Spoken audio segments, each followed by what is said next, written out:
Hello friends, अब हम लोग बात करेंगे linear equations in one variable के बारे में। अलजेब्रा का यह सबसे कॉमन टॉपिक है। सबसे ज़्यादा जो देखा जाता है, यूज़ में आता है, वह यही टॉपिक है, linear equation in one variable. कुछ भी कर रहे हैं आपको एक लीनियर इक्वेशन की ज़रूरत पड़ जाती है। जैसे अगर मान लो मैं कहूँ कि कोई ऐसा नंबर सोचो जिसको 2 से मल्टीप्लाई करने के बाद 3 सब्ट्रैक्ट करने से 7 आता है। कोई ऐसा नंबर सोचो जिसको 2 से मल्टीप्लाई करना है और उसमें से 3 सब्ट्रैक्ट कर देना है, तो जो रिजल्ट आता है हमारे पास 7 है। मतलब यह जो हमारा नंबर है इसको 2 से मल्टीप्लाई करना है और उसके बाद इसमें से 3 माइनस कर देना है, तो हमारे पास आंसर 7 आता है। ठीक है, तो कैसे करेंगे? तो इसको हम लोग x वेरिएबल मान लेते हैं। 2x minus 3 is equal to 7। बहुत ही सीधा सा सवाल है, आप दिमाग में भी सोच के इसको बना सकते हैं। 5 अगर लेंगे हम लोग, x की जगह अगर 5 लेते हैं तो 2 into 5 is equal to 10 minus 3 कर देंगे अगर, तो हमारे पास 7 आ जाएगा।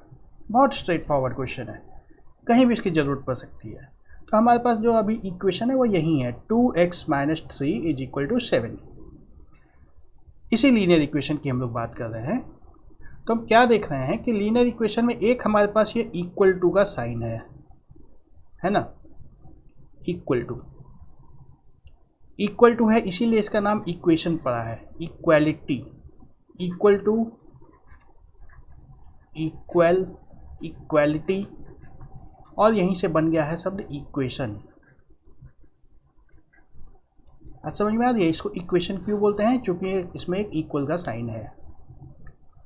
ठीक है, ठीक है। तो अब यह इक्वल टू जो है, ये जो इक्वल टू है, एक इसका लेफ्ट पार्ट है, इसका यह एक लेफ्ट पार्ट है और यह एक राइट पार्ट है। लेफ्ट जो है, लेफ्ट हैंड साइड, इसको हम लोग कहते हैं LHS, लेफ्ट हैंड साइड। ये इस इक्वेशन में हमारे पास क्या है? LHS। इस इक्वेशन में हमारे पास LHS है 2x माइनस 3। यही है ना इक्वेशन के लेफ्ट साइड में, यह हमारा लेफ्ट हैंड साइड है। और एक होता है right hand side, right hand side, इसको बोलते हैं हम लोग RHS। यहाँ पे RHS क्या है हमारे पास? 7। ठीक है, तो इक्वेशन के दो पार्ट होते हैं, एक लेफ्ट में होता है इक्वल के, एक राइट में होता है इक्वल के। लेफ्ट वाले को लेफ्ट हैंड साइड बोलते हैं, राइट वाले को राइट हैंड साइड बोलते हैं। ये तो बहुत सिंपल सा इक्वेशन है। कई जगह ऐसा होता है कि हम लोग को इक्वेशन लिखना बहुत लंबा हो जाता है, तो हम लोग लेफ्ट हैंड साइड को अलग से सॉल्व कर लेते हैं, राइट हैंड साइड को अलग से सॉल्व कर लेते हैं, फिर दोनों को इक्वल कर देते हैं। खैर, उन सब पे हम लोग बाद में आते हैं। और फिर इक्वेशन में सब इम्पॉर्टेंट क्या होता है? एक ये वेरिएबल होता है, वेरिएबल, कि अगर वेरिएबल नहीं होगा तो इक्वेशन की ज़रूरत ही क्या है? अगर हमें यह नंबर पता चल ही जाता है यहाँ पे कि 5 है, तो फिर इक्वेशन की बात ही क्या होती? कोई ज़रूरत ही नहीं थी इक्वेशन की। अब हमें पता नहीं था यह क्या है, तो हम मानते हैं कोई एक नंबर है, x कोई एक नंबर है, x इज़ एनी नंबर जिसको 2 से मल्टीप्लाई करना है, फिर उसमें 3 माइनस करना है। तो ये जो एनी नंबर है यही हमारा वेरिएबल है, जो हमें नहीं पता है। बाकी 2 हमें पता है, 3 हमें पता है, 7 हमें पता है। x एक ऐसा नंबर है जो हमें नहीं पता है, तो यह हमारा वेरिएबल है। ठीक है, इक्वेशन में इसी की बात करेंगे हम लोग। तो यहाँ पे हम क्या देख रहे हैं? वन वेरिएबल है। इसमें हमारे पास वेरिएबल सिर्फ एक ही होना चाहिए। अब वो कुछ भी हो सकता है, x होना कोई ज़रूरी नहीं है, लेकिन जो भी होगा कोई एक होगा, सिर्फ एक होगा। अगर मैं बता दूँ कि मेरे पास 2 नंबर हैं a और b, और इन दोनों को मैं ऐड करता हूँ तो मुझे 7 मिल जाता है। ठीक है, इसको आप आराम से सोच सकते हैं। 5 + 2 भी हो सकता है, ये 3 + 4 भी हो सकता है, 1 + 6 भी हो सकता है, कुछ भी हो सकता है इसका सॉल्यूशन, है ना। इसका सॉल्यूशन कुछ भी हो सकता है। खैर, अभी सॉल्यूशन की बात नहीं कर रहा हूँ मैं बात कर रहा हूँ अगर इस तरह का इक्वेशन हुआ जिसमें 2 नंबर हैं जिसकी वैल्यू हमें नहीं पता है, तो ये 2 वेरिएबल की बात हो जाएगी।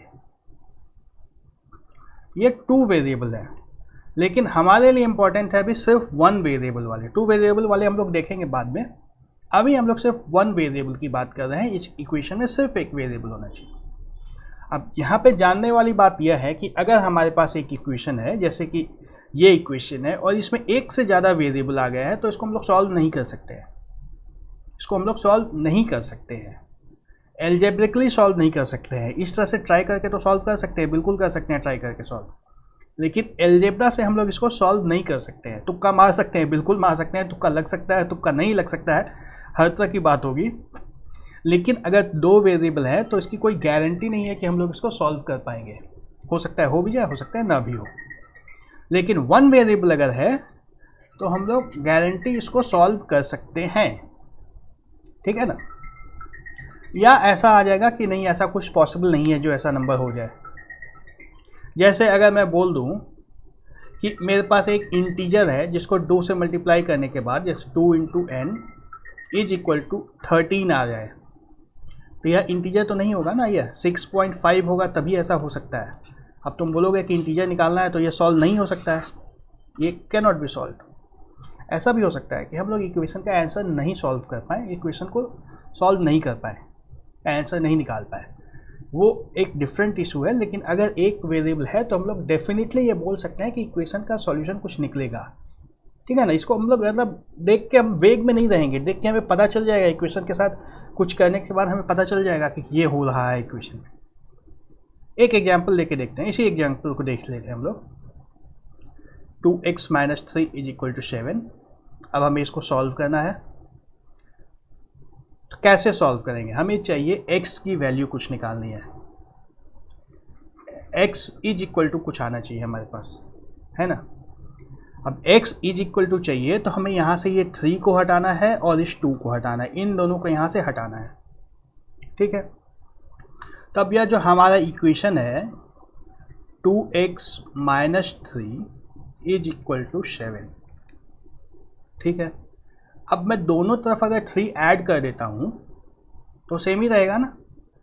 अब मेरे पास एक नंबर है 5 और एक नंबर है 5, दोनों इक्वल हैं, तो दोनों में अगर मैं +1 कर देता हूँ तो हमारे पास 6 और 6 आएगा, ये दोनों भी बराबर रहेंगे। इनको इंटू 2 और इंटू 2 अगर कर देता हूँ तो इधर भी 12 हो गया, इधर भी 12 हो गया, ये दोनों अभी भी बराबर रहेंगे।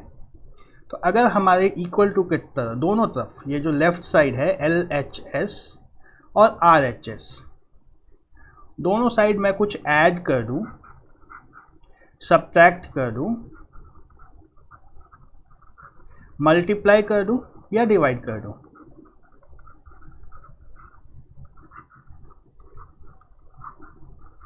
तो दोनों फिर भी बराबर ही रहेंगे, है ना। जैसे देख लो, फिर से एक देख लेते हैं, हमारे पास नंबर है 3 और दूसरा नंबर भी है 3। इस दोनों को अगर मैं 5 से डिवाइड कर देता हूँ तो 3/5 इधर आ जाएगा और इधर भी 3/5 आ जाएगा, ये दोनों अभी भी बराबर ही रहेंगे।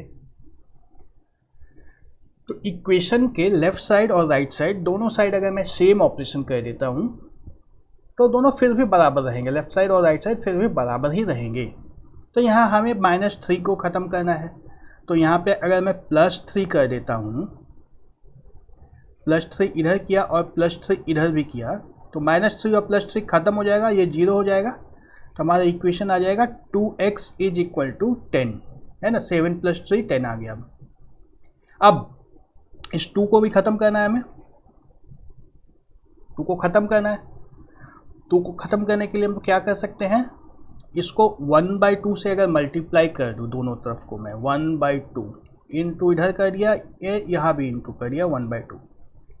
तो इसको 1/2 से मल्टीप्लाई करना बोलो या 2 से डिवाइड करना बोलो, बात तो एक ही है। 1/2 से मल्टीप्लाई कर रहे हैं या 2 से डिवाइड कर रहे हैं, खैर जो भी कर रहे हैं, तो ये 2 कट जाएगा, ये हमारा 5 आ जाएगा, यहाँ पे x इज इक्वल टू 5 आ जाएगा हमारा, ये हमारा सॉल्यूशन है, ठीक है। तो ये हमारा एक सॉल्यूशन आ गया, x इज इक्वल टू 5। अब इसको x की वैल्यू यहाँ पे वापस डाल के हम लोग चेक कर लेते हैं सही हो रहा है या नहीं। 2 इंटू 5 माइनस 3, ये लेफ्ट हैंड साइड है, कितना होगा ये 10 minus 3 is equal to 7 is equal to right hand side. मतलब हमारा इक्वेशन सही सॉल्व हुआ है, लेफ्ट हैंड साइड और राइट हैंड साइड इक्वल हो गए। यदि x की वैल्यू 5 रखी तो, यदि x की वैल्यू हम लोग 6 रख देते, यदि x की वैल्यू हम लोग 6 रख देते तो क्या होता, 2 इंटू 6 LHS ये होता, LHS is equal to 2 into 6 minus 3। ये कितना हो जाता है 12 माइनस 3 इज इक्वल टू 9, है ना। अब ये RHS के बराबर नहीं है, RHS के बराबर नहीं है, तो x इज इक्वल टू 6 इसका सॉल्यूशन नहीं है। बात समझ में आ रही है ना, क्या हो रहा है, बात समझ में आ रही है? ठीक है, तो अब जो काम जो हमने किया, हमने क्या किया था, कुछ ऐड किया था और कुछ मल्टीप्लाई किया था, दोनों साइड किया था। तो ऐड करने से क्या हुआ था हमारे पास 2x minus 3 plus 3 is equal to 7 plus 3, यही आया था। मतलब ये -3 प्लस 3 खत्म हो गए थे, यहाँ पे हमारे पास आ गया था 2x is equal to 7 plus 3, यही किया था हमने। यहाँ पे फिर से उसी चीज को देख रहे हैं। तो ये क्या हो रहा है यहाँ पे, -3 प्लस 3 खत्म हो जा रहा है। ये -3 जो था, यह जो -3 था बेसिकली हो रहा है कि ये उठ करके दूसरी तरफ चला जा रहा है, इस तरफ से गायब हो गया है और दूसरी तरफ आ गया है ये। तो -3 उठ करके इधर से इधर चला गया और साइन इसका बदल गया है, माइनस से यह प्लस हो गया है ना। उसी तरह से फिर हमने इसको 1/2 से जब मल्टीप्लाई किया था, 1/2 into 2 is equal to 10 into 1/2 किया था x। तो ये 2 यहाँ से ख़त्म हो गया था और इधर आ गया था, है ना। ये 2 इधर उठकर इधर आ गया है, 2 जो लेफ्ट साइड में था ये उठ करके राइट साइड में आ गया और कोई दूसरा नंबर नहीं आ रहा है। ध्यान देने वाली बात है, जो नंबर लेफ्ट में था वही नंबर राइट में आ रहा है, चाहे हमने ऐड किया हो, +3 ऐड किया हो या मल्टीप्लाई किया हो या डिवाइड करेंगे या जो भी बोलोगे, वो सेम नंबर है। जो हमारा लेफ्ट साइड में है वही नंबर राइट साइड में आ रहा है। लेकिन जो माइनस था ये प्लस हो जा रहा है, जो प्लस होगा वो माइनस में चेंज हो जाएगा, जो मल्टीप्लाई है वह डिवाइड में चेंज हो जाता है और जो डिवाइड है यह मल्टीप्लाई में चेंज हो जाता है। इस तरह से हम लोग लेफ्ट साइड के किसी भी नंबर को राइट साइड में भेज सकते हैं। तो हमें ये +3 -3 करके एक स्टेप बढ़ाने की जरूरत नहीं पड़ती है, हम लोग सीधा लिख देते हैं 2x is equal to 7 plus 3, है ना। 2x is equal to 7 plus 3 is equal to 10, एक ही बार में ये लिख देते हैं। फिर एक ही बार में हम लोग इसका सॉल्यूशन भी लिख देते हैं, x is equal to 10/2 is equal to 5, एक ही लाइन में इसको लिख देते हैं हम लोग, 2 लाइन में लिखने की जरूरत नहीं होती है। ठीक है, ठीक है।